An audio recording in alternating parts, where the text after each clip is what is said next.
Boa tarde, meus irmãos. Estamos agora ao vivo, aqui na nossa live de segunda-feira. Boa tarde. Vamos esperar o pessoal ir chegando para assistir, para começarmos o nosso trabalho. Hoje, em especial, é uma palestra especial, porque estaremos com a presença do Evaldo Bittencourt, né? Que é uma palestra de comemoração do mês espírita, né? 54º mês espírita, do 34º seu. Então, hoje é a nossa casa, o Amor e Caridade, que vai estar apresentando a palestra. Então, o tema é o tema principal, né? O tema principal do 34º seu, Senhor, o que queres que eu faça? E hoje, né, no Amor e Caridade, o tema é fé, pensamento e vida, em busca da plenitude. Esse é o tema que o nosso Evaldo vai fazer hoje. Então, eu vou ler a página aqui, né? E vamos fazer a prece inicial. Enquanto isso, nossos irmãos estão chegando para assistir a palestra. A página é do livro Pão Nosso, Francisco Cândido Xavier, pelo Espírito Emmanuel. É o item 174, Espiritismo na Fé. E estes sinais seguirão aos que crerem. Se eu mudar aqui o meu óculos, só um minutinho, para facilitar. Estes sinais seguirão aos que crerem em meu nome. Expulsarão os demônios e falarão novas línguas. Jesus, Marcos 16, 17.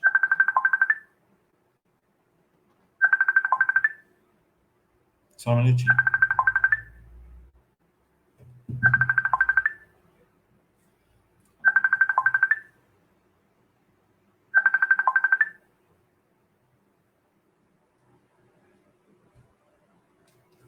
Espiritismo na fé. E estes sinais seguirão os que crerem. Em meu nome passarão os demônios e falarão novas línguas. Jesus, Marcos, capítulo 16, item 17. Permanecem as manifestações da vida espiritual em todos os fundamentos da revelação divina, no mais variados círculos da fé. Espiritismo em si, portanto, deixa de ser novidade dos tempos que correm para figurar na raiz de todas as escolas religiosas. Moisés estabelece contato com o plano espiritual no Sinai. Jesus é visto pelos discípulos no Tabor, ladeado por mortos ilustres. O colégio apostólico relaciona-se com o espírito do mestre após a morte dele e consolida no mundo o cristianismo redentor. Os mártires dos círculos abandonam a carne flagelada, contemplando visões sublimes. Maomé inicia a tarefa religiosa ouvindo o mensageiro invisível. Francisco de Assis percebe emissários do céu que o exortam na renovação da igreja. Lutero registra a presença de seres de outro mundo. Teresa d'Ávila recebe a visita de amigos desencarnados e chega a inspecionar regiões purgatoriais por meio de fenômeno mediúnico de desdobramento. Sinais do reino dos espíritos seguirão os que crerem, afirma o Cristo, em todas as instituições da fé, aos que gozam e que aproveitam, que calculam, que criticam, que fiscalizam. Esses são ainda candidatos à iluminação definitiva e renovadora. Os que creem, contudo, e aceitam as determinações do serviço que fluem do alto, serão seguidos pelas notas reveladoras da imortalidade, onde estiverem, em nome do Senhor, emitindo vibrações santificantes, expulsarão a treva e a maldade e serão facilmente conhecidos entre os homens espantados, porque falarão sempre na linguagem nova do sacrifício e da paz, da renúncia e do amor. Então, meus irmãos, vamos elevar o nosso pensamento ao Divino Mestre Jesus para fazer a nossa prece inicial, nossa prece em que a gente vai envolver, então, todos os tarefeiros da casa, né? Vamos envolver esse mês espírita, né? O 54º mês espírita. Vamos elevar o nosso pensamento a Jesus e vamos orar. Deus Pai Todo-Poderoso, Jesus, Rabboni de nossas vidas, amigo incondicional de todas as horas. Obrigado, Senhor, por este dia, obrigado por esta oportunidade de estarmos reunidos nesta ferramenta fantástica que é a internet. Pois ainda não podemos estar juntos, nos encontrarmos, nos abraçarmos, mas estamos ligados pelo coração e pela mente,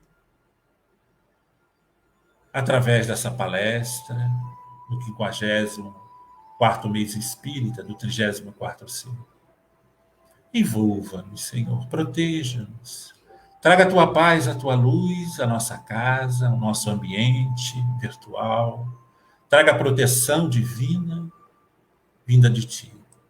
Ananias, nosso mentor espiritual, nos envolva, nos proteja. Proteja o nosso irmão Evaldo, que fará a palestra, fará o estudo da tarde, em vibrações de luz e de paz, para que ele possa ter a palavra fácil, trazer com tanto amor o trabalho que ele pesquisou, com tanto carinho para nós outros. Que fiquemos atentos e que possamos, Senhor, ouvir este conhecimento e, na certeza de tua proteção, colocar em prática em nossa vida de relação. Fique conosco, hoje, agora e sempre, que assim seja, graças a Deus. Muito obrigado, meus irmãos. Nós vamos agora chamar o Evaldo. Olá, Evaldo, tudo bem? Olá, Cássio, tudo bem? Seja bem-vindo à sala virtual do Amor e Caridade. Seja bem-vindo com essa palestra do 54º mês espírita, do 34º seu. É uma honra, por Amor e Caridade, receber você aqui para mais um mês espírita, para mais um trabalho importantíssimo da doutrina espírita. Então, queria dizer que você é muito bem-vindo. Eu que agradeço a acolhida, o convite, o carinho. Eu peço desculpa às pessoas, existe um delay aí na minha fala, mas eu já expliquei para o Cássio, mas ele falou que está ouvindo bem. É uma emoção, porque eu estava aqui recordando, enquanto você fazia a leitura e fazendo a prece, eu lembrando dos meus momentos aí no Amor e Caridade, né? Foi a nossa primeira casa, antes da fundação na Casa da Zona Rural em São Pedro, né, que é o GEF. E aí eu me recordo de vários momentos do mês espírita, sentado ainda na sede antiga, né, os banquinhos de madeira. Então são grandes emoções, a gente se sente acolhido, abraçado, e é muito bom mesmo. Não vou citar nomes, né, porque são tantos amigos, mas a gente falando o nome da Eulália. Fala do nome de todo mundo. Todo mundo. É verdade. É a mãe, é o coração grande que nos abraça, que nos envolve, que sempre nos apoiou muito à distância, né? Aí eu pego até essa figura do coração distante, que sempre, mesmo antes da pandemia, mesmo antes dessas lives, a gente já aprende em Kardec como que o amor e o pensamento, né, eles podem estar mesmo à distância, nos socorrendo, nos abraçando, nos fortalecendo. E acho que a pandemia vem muito até para dar prova, com o uso da tecnologia, né, materializando um pouco a voz, a imagem, mas para a gente ter uma noção do quanto que isso já vem ocorrendo na dimensão espiritual, do quanto que mesmo longe eu posso vibrar pelo outro, eu posso amar o outro, eu posso irradiar pelo outro. E a gente vai falar um pouco disso nessa proposta de busca de plenitude, né? E a ciência já nos diz que o pensamento tem a velocidade maior que da luz. Já foi comprovado isso, né, através de uns experimentos na Inglaterra, e na União e na Rússia, exatamente isso. O pensamento ele consegue chegar muito mais rápido que a velocidade da luz. Então, o nosso pensamento agora está ligado. Eu vou deixar você à vontade. Vou aqui compartilhar. Deixa eu colocar aqui a tela, né? Uhum. Você está ok aí? Tá, aí você me põe no quadradinho menorzinho, né? Isso. É isso? Isso. Está ok já no slide? Está ok já. Já estamos lá, eu estou saindo e você pode ficar à vontade. Você já está aparecendo junto do slide. Está ótimo, Cássio. Muito obrigado, hein, pelo apoio.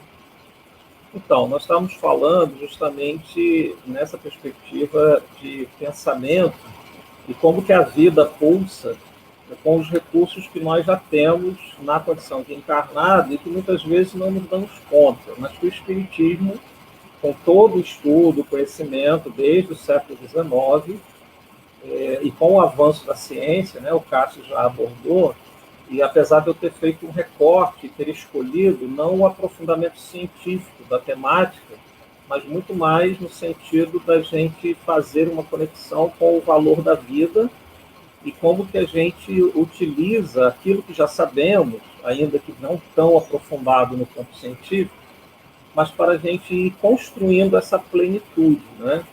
Então, por isso, o tema a fé, o pensamento e a vida rumo a essa plenitude. Quer dizer, na verdade, todos nós somos viajantes, todos nós estamos aqui de passagem, nós somos espíritos e por mais que a gente fique 90, 100, 30, 20, 15 anos, a gente é viajante dessa nave chamada Terra e estamos todos conectados, como encarnados em torno aí de 7 bilhões e pouco, indo para 8 bilhões, mas nós temos aí muitos e muitos irmãos que permanecem vinculados justamente por força da vinculação pelo pensamento e pelas vibrações, pelos sentimentos que o indivíduo cultivou durante a existência. Então, na verdade, todos nós estamos fazendo parte de uma humanidade que se constitui como a nossa família. Então, a palestra de hoje, ela está aí como referência no Amor e Caridade, o Cássio já mencionou, ela integra o 54º mês espírita, né, de Arraial, Búzios e Cabo Frio, e que no conjunto eles compõem o 34º Conselho Espírita de Unificação do Conselho Estadual, né? E a gente começa trazendo a mensagem de Benedita Maria, através da mediunidade de José Raul Teixeira, no livro Todos Precisam de Paz na Alma. É o que a gente mais está necessitando nesse momento grave. Esse não é um momento único, grave, que a humanidade passa, né? A gente vai pegar a história, nós vamos ver vários outros momentos civilizatórios que são graves, nós não vamos entrar muito em detalhes, mas a gente sabe que esse momento nós todos estamos sedentos de paz na alma. E aí ela vai nos dizer que é muito triste ver alguém utilizar um corpo físico durante anos e anos de existência na Terra, como eu mencionei, pode ser 90, 30, 50, mas sem ter a menor noção. Ela está falando, né, da menor noção do que deve fazer no mundo. E aí a gente pergunta, claro que todo espírito, ao passar pela escola na preparação para reencarnar no plano espiritual, ele vai ter a noção dos seus projetos, a não ser as encarnações compulsórias, né, que são casos muito específicos. Mas, de modo geral, todos nós, como viajantes, olha, você vai mergulhar na carne, você vai ganhar um corpo novo, tem uma família te aguardando, ou mesmo que você vai ficar órfão, mas tem outros que vão tutelar e vão te proteger, você vai se ancorar em espíritos que você já construiu relações e afetos de outras vidas. Então, ninguém vem para cá somente para dar conta de desafetos, né? A gente vai encontrar isso no Consolador, o Emmanuel colocando que o grande objetivo da encarnação é a gente ir transformando desafetos em afetos. Mas então como é que Deus, assim, olha, joga a gente de qualquer maneira? Não. Mas a gente acaba se distraindo por conta dos nossos sentidos e a gente não escuta a consciência, aquilo que gravou a lei de Deus, gravou essas orientações todas. Então a gente também vai lembrar de Divaldo nesse aspecto. Eu lembro de uma palestra dele na década de 90, que eu pude assistir, né, não por live e nem por YouTube, mas ao vivo, em que ele vai colocar que a grande maioria dos espíritos vinculados à Terra, essa grande maioria come, bebe, dorme, ganha dinheiro, trabalha, paga conta, mas vive no anestesiamento da boca para baixo, na medida em que, vive em função da boca para baixo e um anestesiamento consciencial. O que leva a Benedita Maria, nessa mensagem, está dizendo que é muito triste a gente encontrar um ser humano que está na Terra, que recebeu um equipamento biológico, mas que não tem noção do que está fazendo aqui no mundo. E aí a gente amplia essa tristeza da Benedita para a tristeza da gente ver quantos que estão não só não sabendo o que fazer, mas que estão também fugindo da vida, ou pelo suicídio direto, ou pelo suicídio indireto. Aí são os vários mecanismos de fuga que mais à frente, no livro, que a gente vai trazer da Joana, a gente vai abordar, né, a questão, por exemplo, da droga, né, os mecanismos de infantilização psicológica, que a gente não quer encarar a vida como ela se apresenta. Então, nessa introdução, a gente está aqui chamando a atenção para o valor da vida, para o valor dos equipamentos que nós temos a favor da nossa evolução, da busca dessa plenitude. Na sequência, nós vamos encontrar o Chico Xavier, né, essa grande referência da mediunidade, em que ele vai trazer nessa frase a preocupação olha em volta. Então, a gente está percebendo várias pessoas que estão muito preocupadas. Há uma tensão muito grande, né? E afetando o sistema imunológico, gerando estresse, desequilibrando as relações no ambiente do trabalho, desestabilizando a família, porque tudo é preocupação. Já acorda preocupado, vai dormir preocupado. Então, ele só consegue olhar um mundo do que está ao seu redor. Ele não consegue ver um palmo acima, à frente do nariz. A tristeza olha para trás. Quantos que estão tristes, ou porque não souberam administrar bem o tempo, a saúde, ou uma tristeza profunda por remorsos que não são produtivos, né? No sentido de, por que eu fiz isso? Então, é uma lamúria, é uma lamentação. E o Chico vai apontar o farol, aquilo que está na gente, né? A gente já nasce, quando é criado o espírito, esse grande imã, através do nosso superconsciente, com o divino que está em nós. E a fé ela é inata. Então, esse olhar para cima é uma necessidade humana. Então, deixar a fé morna ou acendê-la nesse momento de grandes problemas é uma escolha. E aí eu estou trazendo com essa mensagem de que para a gente sair do que está à volta e nem ficar muito preso ao passado, eu preciso olhar para cima. É o Chico nos recomendando. E ele ainda vai nos dizer que a gente precisa descobrir o seu caminho na vida. Olha, a primeira mensagem, o indivíduo não tem nem noção do que está fazendo no mundo. Outros estão desperdiçando a oportunidade. Aí o Chico vai dizer que procure, é imperativo, né? Descobrir o seu caminho na vida. Eu tenho que fazer isso. Você que está me assistindo tem que fazer isso. É uma necessidade humana nesse momento de adoecimento do planeta. E ninguém é responsável por nosso destino a não ser nós mesmos. É um outro ponto. Porque a gente vem de uma cultura muito forte, marcadamente forte, no sentido de que é fácil eu sempre arrumar um culpado para o meu fracasso, para o meu problema, para a minha nota baixa, para a conta que ficou no vermelho, para várias situações, para a minha doença, né? Então, é muito fácil a gente sempre... Isso é um indicador de uma imaturidade espiritual, psicológica, e quando eu lembrei do Divaldo, né, de uma palestra dos anos 90, em que ele vai dizer que a gente está no anestesiamento consciencial, é porque, na verdade, a gente ainda não evoluiu no sentido de acordar o gigante que tem dentro da gente. Vós sois Deus, brilha a vossa luz. E aí, enquanto a gente não desperta esse gigante, é claro que na hora em que a gente é afetado, é julgado, é cobrado, a gente vai se defender, e às vezes a defesa não é assumindo a responsabilidade, não. Eu sou responsável por isso, eu fiz dessa forma, eu vou arcar com as consequências. Isso é um indicador de maturidade do ser.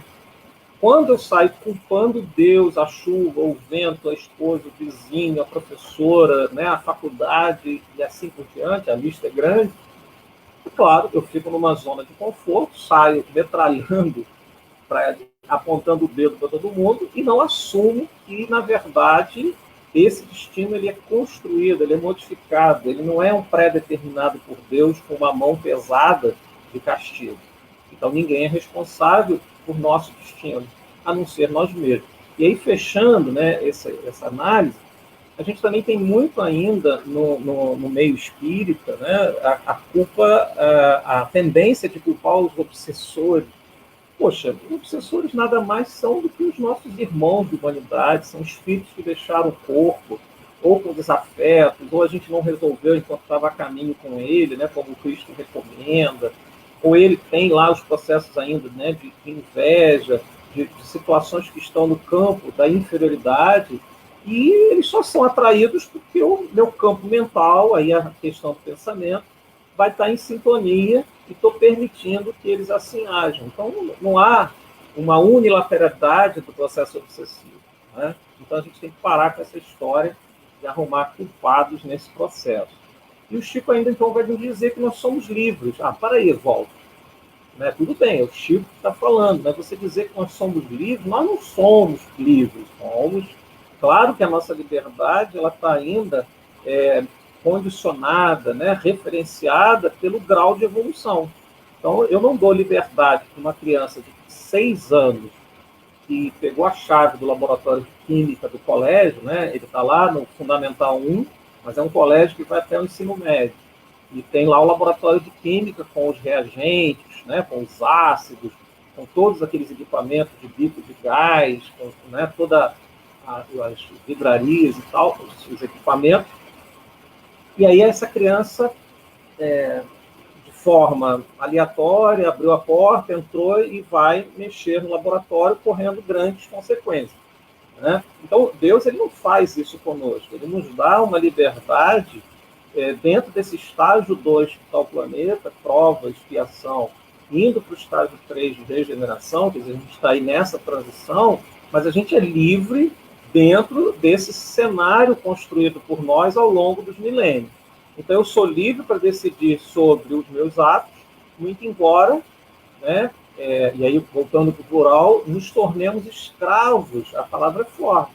Quer dizer, na verdade, o processo de escravização não é por uma imposição divina, é uma criação nossa. Então, todo o quadro de miséria, de sofrimento que existe na Terra é muito como consequência do próprio uso das nossas liberdades, né? E aí a gente vai, então, para o apóstolo Paulo, que aí na sua lucidez da razão, eu gosto disso, ele vai nos advertir com sabedoria que tudo me é lícito, mas nem tudo me convém. Então, na verdade, quando a gente está pensando em fé, pensamento e vida, e eu quero pensar na perspectiva de vida em abundância, vida com felicidade, vida com plenitude, vida com paz no coração, paz consciencial, eu tenho que ir buscar as leis, né, que vão reger essa fé, que vão também reger esse pensamento. Então, quando eu quero ter vida e abundância, ter paz, mas eu desprezo a fé e também não trabalho o meu pensamento, eu poderia estar, com certeza, desfrutando da vida, mas escravo das consequências da indisciplina, do mau uso do pensamento, da forma equivocada de exercitar a fé, muito mais como pedinte da divindade do que aquele que se coloca ativo no processo. Então, tudo é lícito. Eu sou livre para fazer as minhas escolhas, a minha semeadura, mas eu jamais posso estar esperando estar chegando num pé de limão que eu semeei limão e já encontrar uma limonada com gelinho, bem adoçada aí na praia de Cabo Frio. Aí, Evaldo, você não plantou limonada, né? Você andou semeando só limão, você azedou a vida dos outros, você sempre emitiu pensamentos em faixa vibracional deletéria, denegrindo, né? Então, muitas vezes, a gente acha que tem a liberdade total, ok, mas ela está condicionada a um processo da nossa infantilidade.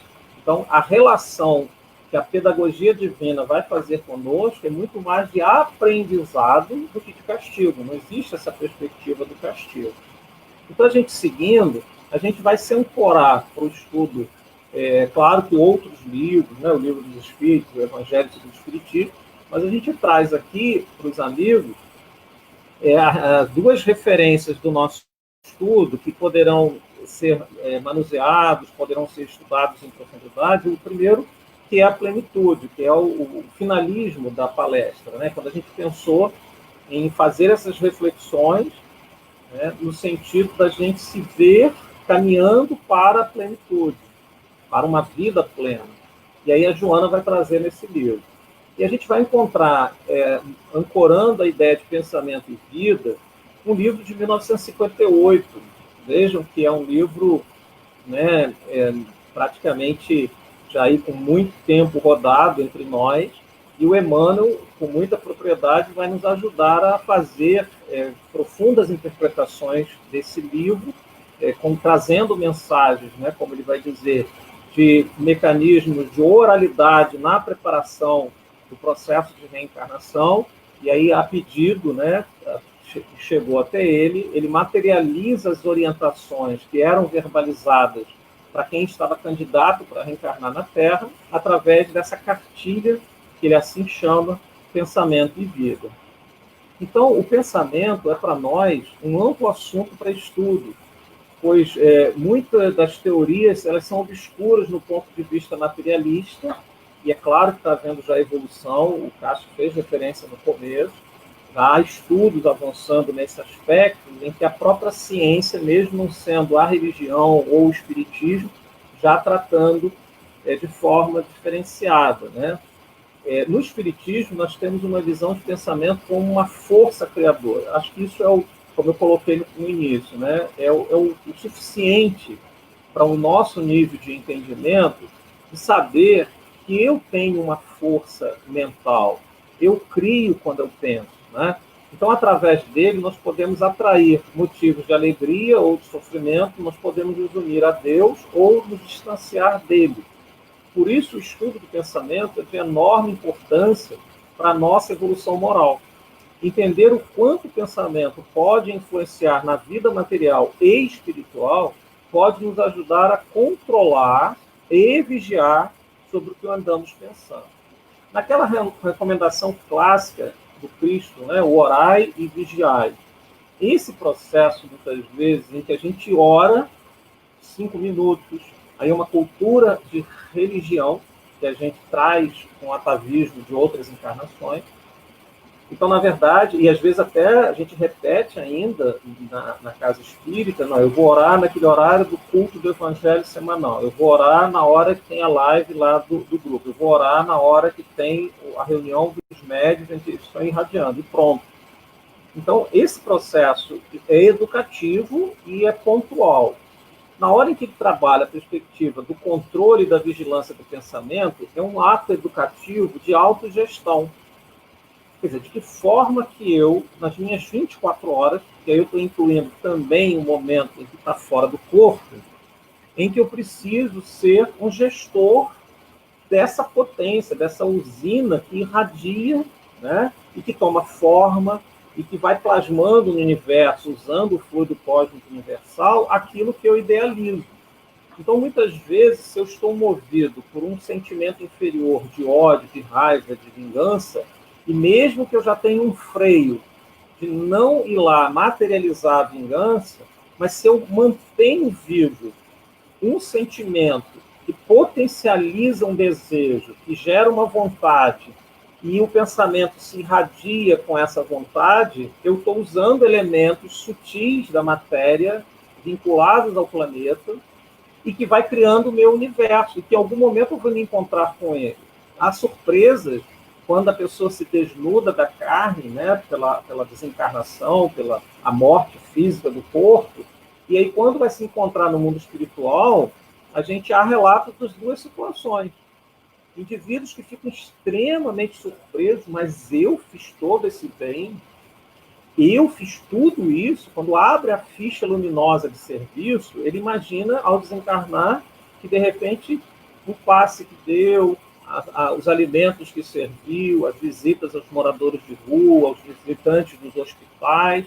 E aí a gente não tem a noção de contabilizar o quanto que a gente produziu com o pensamento equilibrado no amor.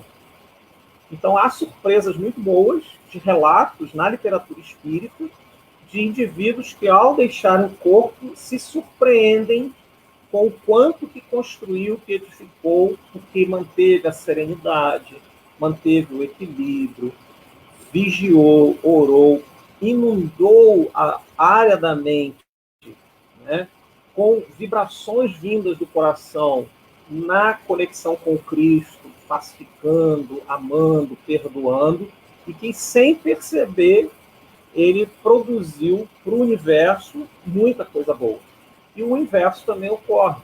Quando o indivíduo não vigia, não controla, deixa o âmago, né, da sua essência ainda com as suas sombras, olha só, o quanto de sombra pelo egoísmo, pelo orgulho, por todos os processos de inferioridade, e que isso aflora do campo dos sentimentos e vai dar um direcionamento ao pensamento para machucar, para ferir, mesmo à distância.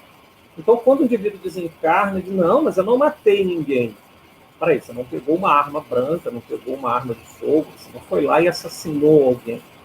Mas você, durante toda a sua vida, você foi ranzinza, você ficou só emitindo força positiva, né, para o vizinho. Isso não vai dar certo o que o vizinho está fazendo. Vai dar um vento e vai derrubar logo essa parede. Então, há pessoas que escolhem emitir para o universo vibrações de baixo teor, né, porque ela está movida ainda por sentimentos inferiores. Então, o processo de educação do espírito, na medida em que ele ressignifica as sombras, tenta eliminar o egoísmo e o orgulho, e deixa de ser aquela pessoa negativa, que está sempre vendo só, né, o cisco pequeno, mas não vê o quanto que ele carrega de trave no olho, ele está construindo, e ele vai se deparar com essa obra ao desencarnar, né?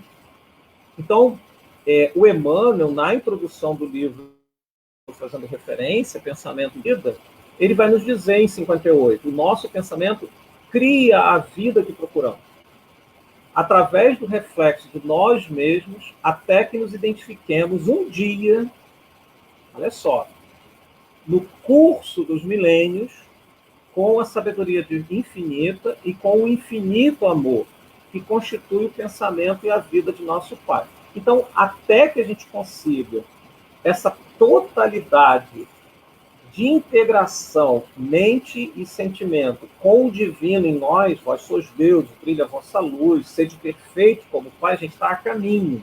Tanto que ele coloca, um dia, no curso dos milênios, nós chegaremos a ter essa conexão plena do ego, que diminui, com o self, que é o divino em nós. E aí me permitam, eu tenho usado essa referência em algumas palestras, de uma mensagem fantástica da Joana, em 2010, por Divaldo Franco, na Rússia, que os tormentos do egoísmo. E ela vai justamente falar que esse momento de grande sofrimento, de angústia, de preocupação, de não saber gerenciar a vida, o tempo, né, como que a gente está sofrendo, é justamente porque nós, ao exacerbarmos o ego, a persona, o quanto que a gente se sente dono de si, eu não preciso de Deus, me apartei de Deus, eu já tenho conhecimento da ciência, das artes, da literatura, eu já sei explicar a dinâmica da astronomia, da física, da química, para que Deus? Essa arrogância fez com que o homem se apartasse muito do divino, mas que gerou muito sofrimento. Esse texto da Joana eu recomendo a leitura, porque, na verdade, enquanto a gente está no processo de cisão com o divino em nós, e a gente está se achando muito, a gente vai estar produzindo uma vida que a gente procura. Então, eu só vou ter como resposta do universo agora e depois, como fruto daquilo que eu estou desejando, que eu estou buscando. Então, na verdade, quando eu alimento desejo, vontade, por sentimentos inferiores e dou força ao pensamento criador, é a vida que eu estou construindo. É o que eu vou estar colhendo, né? Então, repetindo, ele vai dizer que o nosso pensamento cria a vida que procuramos. O que eu estou procurando, eu vou encontrar. E o Chico vai dizer que a vida por fora de nós é a imagem do que somos por dentro. Então, nada do que está à nossa volta, tanto de forma coletiva, mas essa pandemia, mas essa guerra, mas essa questão, tudo que está à nossa volta é fruto de uma produção coletiva. A psicosfera está pesada da Terra, ainda tem muitos espíritos sofredores. Nós produzimos isso. Nós fomos construindo usando a nossa inteligência, o nosso tempo, a nossa mente, as nossas mãos, ao longo das encarnações. Então, a gente não pode achar que o que está fora é algo que não nos pertence. Nós estamos integrados em tudo. Então, essa questão do pertencimento e de identidade está muito no que Chico está dizendo. O que está posto fora é aquilo que nós carregamos por dentro. Mas eu queria viver num mundo de paz, sem problema. Para aí, e você? Né? Você já está assim por dentro. Então, na verdade, a gente está feliz porque a gente já se coloca como viajante e se situa. Aí é um ponto importante. Estar situado nessa trajetória para se entender mais, se conhecer melhor, saber para onde a gente está indo, nos ajuda muito. Né? A gente vai ver isso um pouco mais à frente. Então, a gente vai encontrar no livro Plenitude, que eu já trouxe a referência mais à frente, a Joana, nas páginas 55 e 57, esse trecho, em que a preservação do pensamento otimista predispõe a um estado emocional receptivo à saúde. A gente pode fazer, né, parafraseando a Joana, dizer que a preservação de um pensamento pessimista predispõe a um estado emocional receptivo à doença. Isso está provado cientificamente, né? Não temos tempo aqui, mas eu andei vendo uma pesquisa de uma universidade americana com pessoas do grupo de controle, pessoas de 50 a 70 anos, e aí, de forma resumida, o quanto que o cérebro, estimulado por pensamentos no bem e atitudes no bem, a pessoa melhorou o sistema imunológico ao ponto de que o grupo que era mais pessimista, desanimado, teve mais morte, mais depressão, mais suicídio. Isso está provado cientificamente. Enquanto que aquele grupo que foi estimulado a visitar um hospital de pessoas com câncer, cuidar de crianças na creche da periferia, arrumar tempo para pensar na humanidade em algum projeto, trabalhar a questão do humor, né, do alto astral, do pensamento mais positivo, essas pessoas tiveram uma resposta à saúde no físico, dos 50 aos 70 anos, onde as pessoas tiveram o sistema imunológico mais fortalecido, menos tempo com gripe, menos tempo de depressão, variando em menor tempo, né, no período de tristeza. Então, os saldos de saúde, para quem foi mais otimista, para quem mais focou bem, cientificamente já está provado. Então, no processo de autocura, a Joana nos diz, o espírito recupera as energias gastas, vitaliza mediante a ação do pensamento os fulcros perispirituais e predispõe-se ao resgate pelo amor. É aquela expressão do Cristo. O amor cobre a multidão dos pecados. Os espaços, né, eu fico tentando imaginar, se o nosso corpo, nós temos as células, os sistemas, os órgãos, o perispírito também é o corpo do espírito e que tem nos seus espaços intramoleculares, subatômicos, espaços reservados ao preenchimento de fluidos salutares que vão potencializar a nossa luz, o estágio vibracional elevado. A física quântica está se aproximando disso, né, para nos explicar bastante. E aí a gente fica pensando quanto que pensamentos elevados de amor, né, positivos, eles vão alterar a estrutura molecular do nosso perispírito para nos dar mais mobilidade, para nos fazer irradiar. Aí todas aquelas propriedades do perispírito que a gente estuda em Kardec, elas serão potencializadas se o teu pensamento estiver em equilíbrio, em harmonia. Aqui a gente vai ter, em síntese, né, porque a nossa hora está avançando, também em plenitude, a Joana vai nos dizer que a doença é o resultado do desequilíbrio energético do corpo em razão da fragilidade emocional do espírito que o aciona. Em autodescobrimento, a Joana vai nos dizer que quando ocorre a ruptura do equilíbrio existente entre a consciência e o corpo, irrompe as enfermidades. Então, tudo que a gente tem hoje no externo do nosso físico, a gente tem que até reconhecer e ser grato, porque, na verdade, é um processo em que a gente está exteriorizando e ela está dando um recado para a gente. Aí que entra a sabedoria, que o Espiritismo nos ajuda, é como que, ao invés de eu reclamar por estar tendo essa doença, eu começo a enxergar como um sinal de Deus dizendo, olha, isso está aparecendo no físico, porque, na verdade, algo consciencial ainda não está resolvido. Então, vai resolver a sua serenidade, o seu equilíbrio, a sua paz interior, para que, talvez, no futuro, você, mesmo tendo o físico sofrendo agora, mas você já está plasmando no perispírito o equilíbrio que vai ser a matriz do seu corpo mais saudável na vida seguinte. E aí ela vai dizer ainda, de novo, em plenitude, os condicionamentos, as ideias pessimistas, as crenças absurdas, aí vem o fanatismo, né? São responsáveis pelas tensões que levam à desarmonia. Então, nós somos herdeiros de nós mesmos.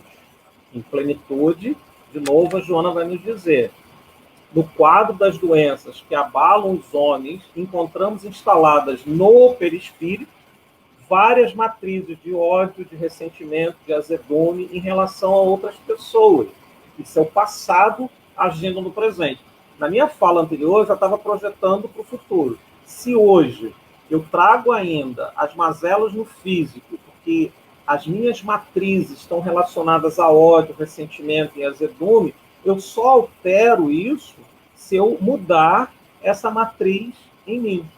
Então, a grande escolha do momento, fé, pensamento e vida para a plenitude, é eu fazer uma escolha de que situação eu quero para daqui para frente.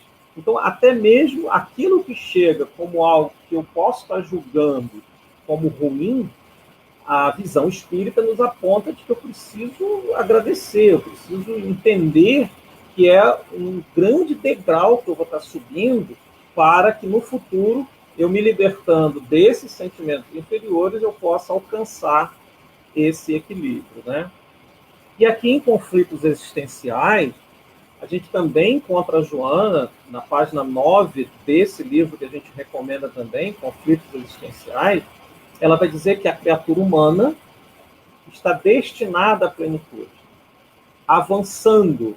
Então, veja bem, nós não estamos parados, viajante a caminho, o problema com dor, com doença, numa terra, né, com essa psicosfera, tudo isso que a gente já falou, repetindo, a criatura humana está destinada, é o nosso telefinalismo, é a perfeição, a plenitude, avançando, não poucas vezes, sob injunções dolorosas, que resultam de quê? Da nossa ignorância ou da nossa má utilização dos recursos preciosos que se lhe encontram ao alcance. Então, ela vai colocar que muitas vezes nós somos compelidos, empurrados, né, a evoluir, não por escolha própria. Porque se a gente é infantil, é imaturo, está numa zona de conforto, põe culpa em todo mundo, tudo está ruim, está ventando, reclama do vento, está um pouquinho de sol em Cabo Frio, eu queria que chovesse, mas choveu muito, alagou minha rua. São exemplos de como me relaciono com as energias do universo e crio os meus universos interiores e estou jogando isso em pensamento para o universo. Isso vai chegar em algum lugar. Mas ela vai dizer que muitas vezes, depois desse processo em que a gente fica meio burro, empacado, né? Meu avô usava muito, e meu pai também, lá na roça, essa expressão, a gente empaca numa encarnação, o que Deus vem? É a pedagogia da divindade. Opa, esse camarada aí está muito teimoso, vamos começar a botar para fora, na própria vida dele, o que ele semeou. E isso é resultado, muitas vezes, da nossa ignorância, por desconhecermos as leis. Mas nós espíritas, ou nós cristãos, ou quem está buscando a divindade, a gente já não pode muito usar esse argumento da ignorância, porque a gente já sabe muito.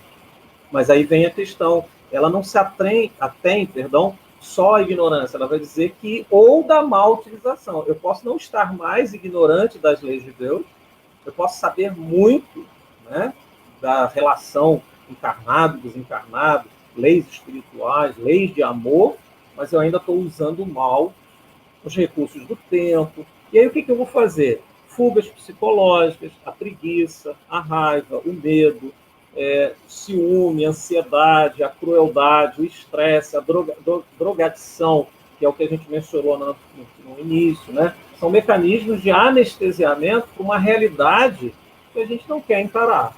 Então, a gente precisa, caminhando nesses 15 minutos finais, para a gente refletir, então, que, tendo consciência de que eu sou o protagonista da minha desgraça ou da minha felicidade, mas eu sei que a minha destinação é a plenitude, e mesmo que eu ainda tenha alguma ignorância, porque ninguém sabe tudo, mas o que eu já sei é suficiente para que eu não desperdice, não utilize mal os recursos preciosos que a gente tem à disposição. E o pensamento é um grande recurso, né? A gente precisa saber utilizá-lo melhor. E aí a gente vai, para esses 15 minutinhos finais, a gente pensar, então, em motivação para viver. Primeiro, a gente precisa compreender as razões que me levam a realizar tal coisa. Então, a gente, por exemplo, como professor, às vezes eu tenho um aluno em que a gente incentiva muito ele a aprender. Aí eu falo que ele pode passar no Enem, que ele vai ter uma faculdade, ele vai alcançar isso e aquilo. Mas se eu não apresentar para ele razões que despertem internamente motivação, porque uma coisa é incentivar, você pode ter o teu esposo, a tua esposa, o teu filho, a tua sogra, a tua mãe te incentivando. Mas se você estiver adormecido internamente e não entender a razão para fazer tal coisa, você fica indiferente aos estímulos. Isso se aplica também à evolução espiritual. Você tem um amigo espiritual, você tem um mentor, você teve um sonho com ele, ele mandou uma mensagem através de um médium na casa espírita, te chamando para um trabalho, te alertando. Tudo isso é incentivo, né? Que está rodeando para te impulsionar para a evolução. Mas se você ainda não compreender as razões, isso é um processo interno. Então a gente vai dizer que muitas pessoas hoje estão no marasmo, na preguiça, na tristeza profunda, na depressão e caminhando para um processo de suicídio, porque a vida ficou sem sentido. Não tem mais sentido. Por que eu vou fazer isso? Então a doutrina espírita ela nos ajuda nesse resgate de compreender o sentido da existência. Uma outra coisa importante é essa relação com Deus, né? Fé raciocinada. Então a gente evoluiu no processo em que a gente tem uma visão dilatada dos ciclos e dos processos evolutivos. A compreensão e aceitação de Deus como Pai, bom, amoroso e justo, e não mais como castigo, que pune. Então, Emmanuel vai nos dizer aqui, na revista Reformador, em 1967, através do Chico, confiar em Deus nos dias do céu azul, mas igualmente confiar em sua divina providência nas horas de tempestade. Então, tenho fé em Deus, mas quando está tudo maravilhoso. Aí quando surge a tempestade, quando vem um momento difícil, eu perco a fé, porque você então não compreendeu, então a sua fé ela está ainda limitada e não raciocinada. Porque a fé raciocinada ela funciona como um farol que clareia caminhos e você tem antevisões. Então, estou sofrendo agora, o céu está escuro, mas o sol está acima. Mais à frente eu vou ter a consequência se eu passar por resignação e também não ficar reclamando, criar mecanismos de superação dessa tempestade, não ficar esperando só a tempestade passar. Essa relação com o divino muda muita coisa na nossa vida. Aqui uma outra imagem que eu trouxe, em que às vezes a pessoa acha lindo, né? No jardim, a borboleta azul, amarela, preta e tal, mas qual foi o processo que ela passou de lagarta até chegar aí? E às vezes a gente só valoriza quando a gente chega, não, eu só vou ser feliz quando eu ficar um espírito puro igual a Jesus, quando for governar um planeta em alguma galáxia. Legal, olha, milhões de anos até isso. Então, enquanto eu não sou perfeito, enquanto eu não sou puro, enquanto eu não fico, mas vamos deixar Jesus de referência, vamos vir com uma referência como Bezerra, Chico Xavier. Então, enquanto eu não conseguir fazer caridade como Chico, eu não faço nada. Olha, aí é uma coisa importante. Claro que eu tenho que pensar em metas grandes, em resultados maiores, mas eu preciso valorizar a caminhada, amar o processo, a caminhada, e não desejar apenas a chegada.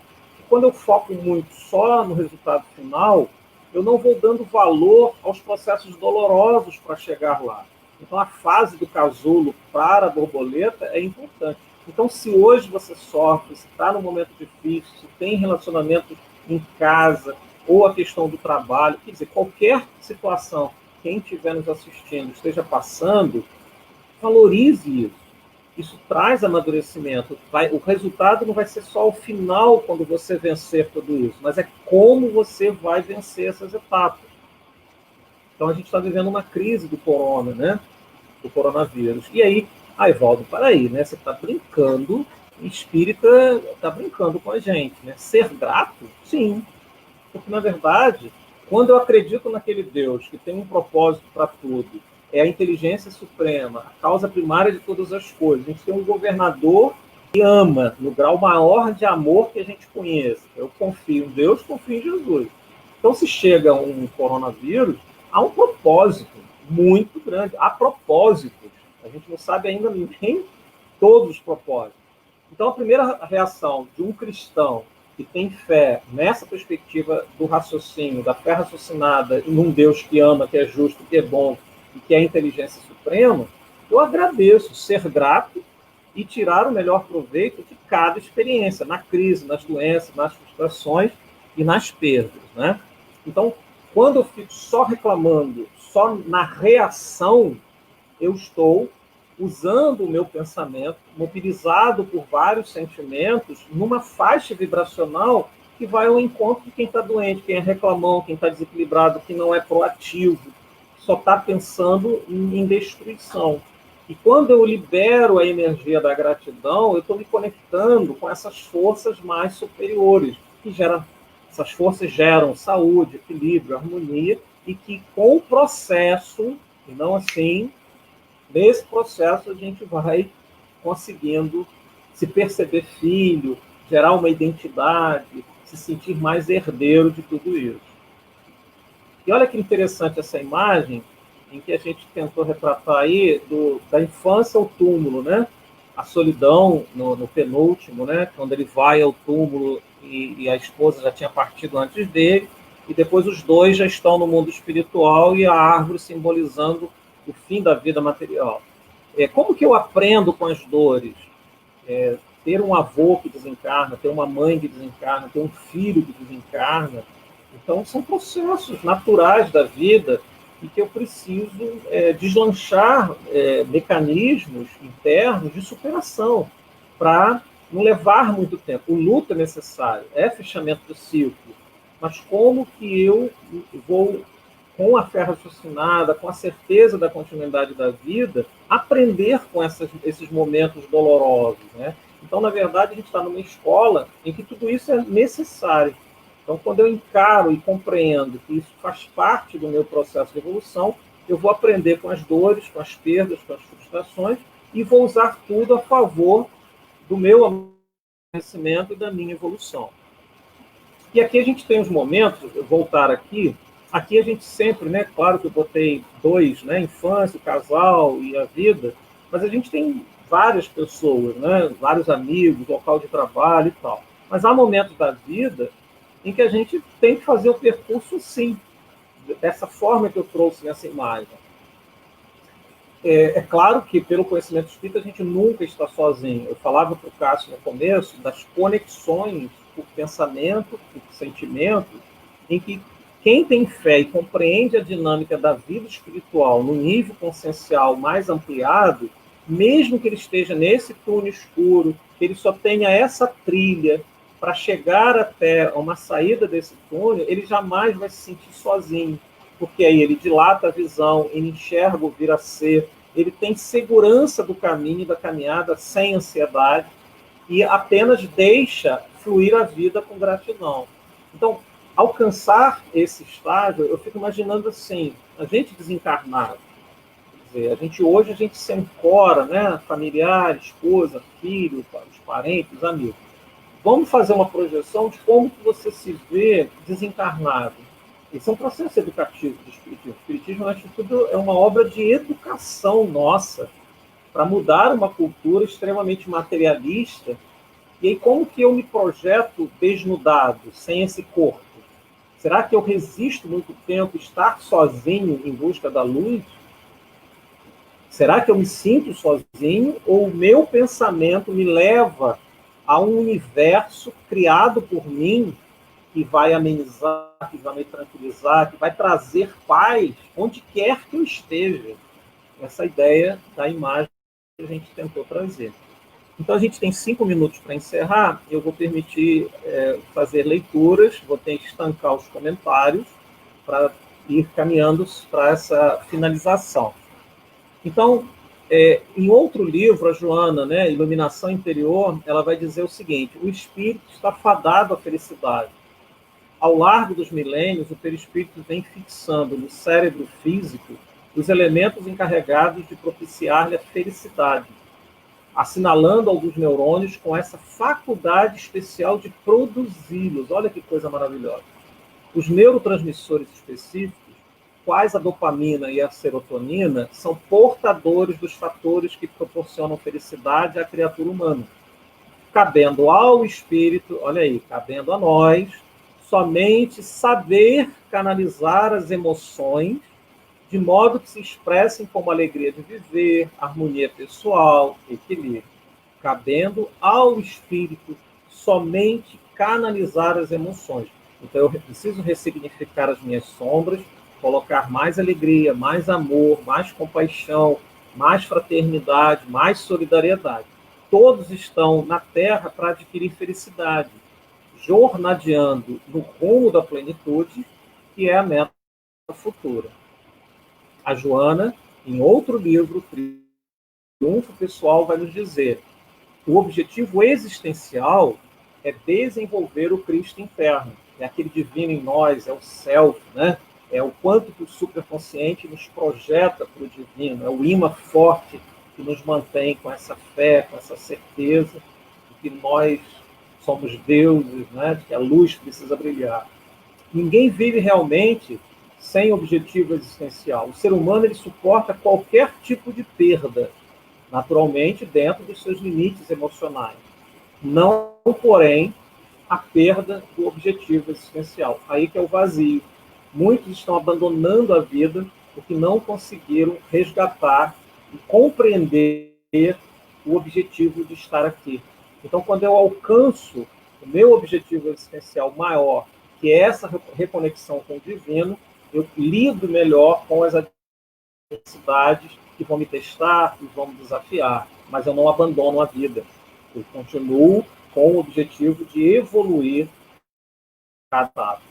E aí a gente encerra com Allan Kardec e com Emmanuel, nosso último slide. Allan Kardec vai dizer que a felicidade, todos nós, nessa busca de plenitude, usando o pensamento, potencializando a vida, sabendo usar o corpo, Kardec vai dizer que a felicidade depende das qualidades próprias do indivíduo. Então é aquilo que eu trago, né, como as minhas virtudes, e não do estado material do meio em que se acha. Então nós não podemos botar na conta da terra, da violência, né, da situação externa. Ele vai dizer que a felicidade sempre vai depender, porque ela está no campo motivacional, enquanto que o ambiente externo ele é até desafiador e serve de estímulo, né? E Emmanuel, e aí a gente encerra mesmo, ele vai dizer que somente o coração alimentado de amor e o cérebro enriquecido de sabedoria podem refletir-lhe a grandeza. Então a gente vai precisar, naquela velha ideia do equilíbrio. Se o século XX foi o século do desenvolvimento da cognição, e vários filósofos vão dizer que a racionalidade não deu conta da totalidade, e agora a gente está caminhando para uma percepção de mais totalidade do ser, e o Espiritismo já faz isso desde o século XIX, é que muitas vezes nós colocamos muito cérebro e conhecimento e deixamos de amar. Então, o pensamento, muitas vezes, cheio de informação, vai gerar um julgamento muito grande. E quando você tem o amor no sentido pleno, de compaixão, de indulgência, de benevolência, traz a força do conceito de caridade do Cristo, a gente vai perceber, então, que essa força do amor, chegando à casa mental, vai impulsionar uma vontade para gerar na usina de pensamento um ato de criação. E aí a gente vira, então, co-criador, como André Luiz nos fala. A gente é co-criador de um universo saudável, equilibrado, de harmonia, se a gente tiver amor e tiver pensamentos que direcionem esse amor. Mas, do contrário, a gente continua construindo uma casa mental doente, e aí um mundo também que se reflete a partir de nós, precisando de socorro. Então, fica aqui o recado, 18 horas. Eu agradeço muito o carinho do Cássio, da equipe que nos convidou, do Vladimir também, que fez os contatos. Quero parabenizar toda a equipe dos 3 municípios, né, do 34º Seu, pelo belo trabalho que vem desenvolvendo. E a gente está muito feliz, de mesmo virtualmente, mas eu estou me sentindo aqui muito abraçado, recebendo cada vibração, cada carinho que chega nesse momento. Muita paz e que Jesus nos abençoe.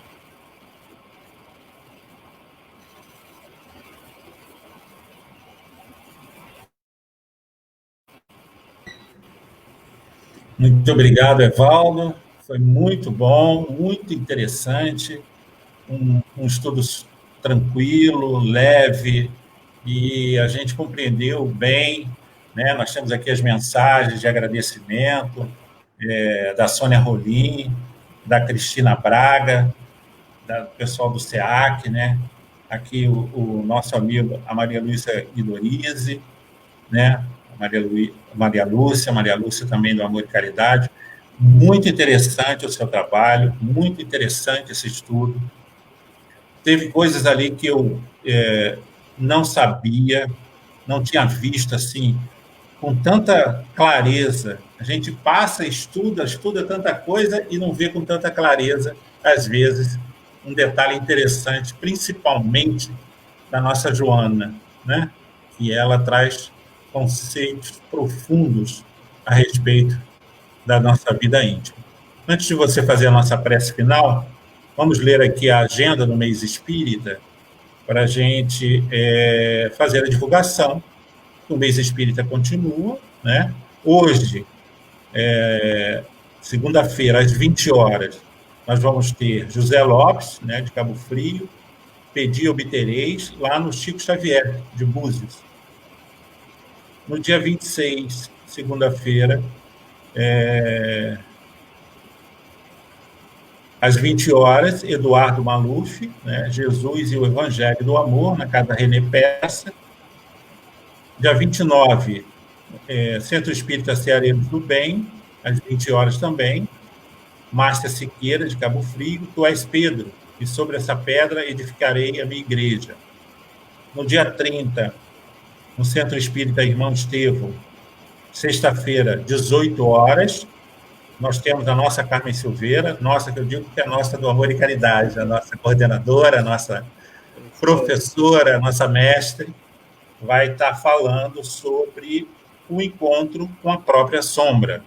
Vai ser lá no Centro Espírita Irmão Pedro, dia 30 de outubro, às 18 horas. E Conselho Espírita de Unificação, no dia 31 de outubro, sábado, às 15 horas, Dia da Infância. E também no dia 31, sábado, às 19 horas, Juan Serra, de Cabo Frio, a Gênese Espiritual, Imigração e Imigração dos Espíritos, a Gênese, capítulo 11.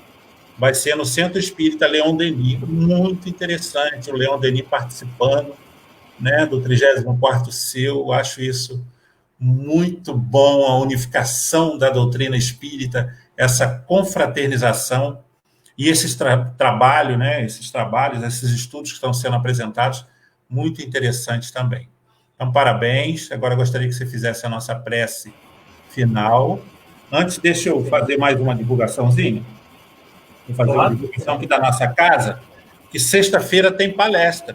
Sexta-feira, às 20 horas, a palestra do nosso querido Fábio Coelho, Lei de Justiça, Amor e Caridade. E no domingo, dia 25, né, uma palestra especial com Sérgio Menezes, que ele é médico, o que aprendemos com a pandemia. É uma palestra especial porque nós, que vamos assistir a palestra, podemos fazer muitas perguntas, porque a interação vai ser interessante, porque ele vai falar do lado espiritual e do lado material dessa pandemia. Ele, como médico, tem todo um trabalho que ele está fazendo de pesquisa, né, que ele fez agora na UF, em Niterói. Então, ele vai trazer esse conhecimento para nós outros. Então, é importante que participemos e que a gente possa fazer pergunta, porque o tema da palestra é o que aprendemos com a pandemia. Será que a gente está aprendendo alguma coisa? Como você falou hoje, né? Será que nós estamos deixando essa luz brilhar? Será que os nossos pensamentos estão chegando a essas tantas pessoas necessitadas, muito mais do que nós outros? Então, esse é o nosso recadinho. Então, eu vou deixar você fazer a nossa prece final para a gente encerrar, então, o nosso curso de hoje. É com você, Paulo. Ok. Então, Cássio, mais uma vez aí, parabéns pela programação.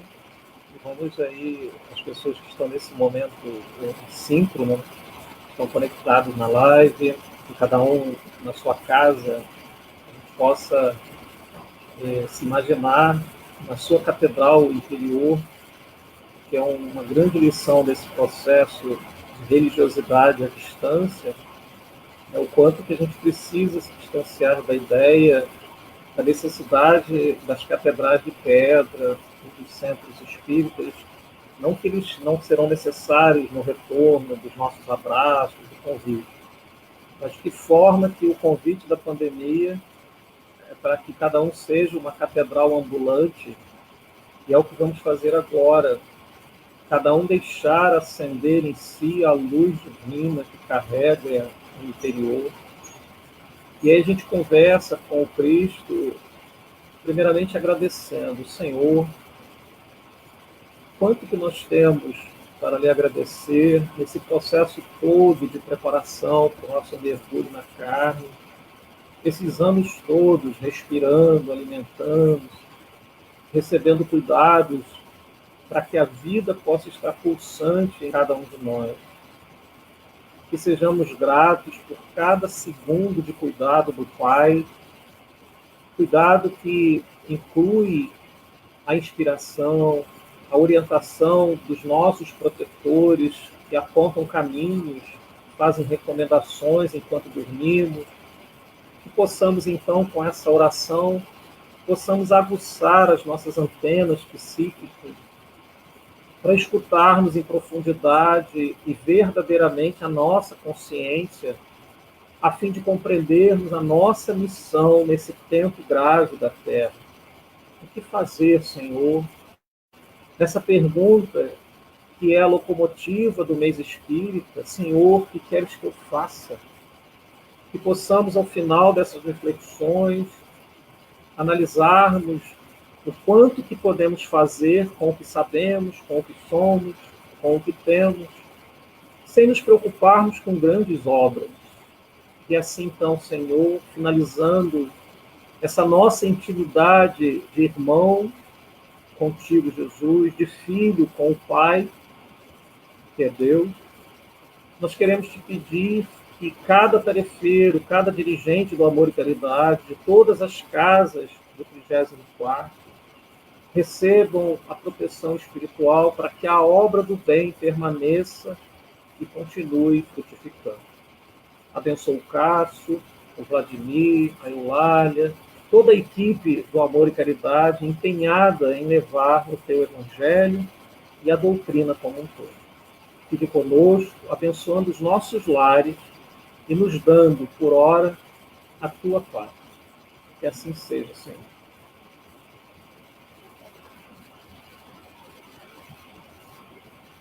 Então, é isso, Evaldo. Muito obrigado.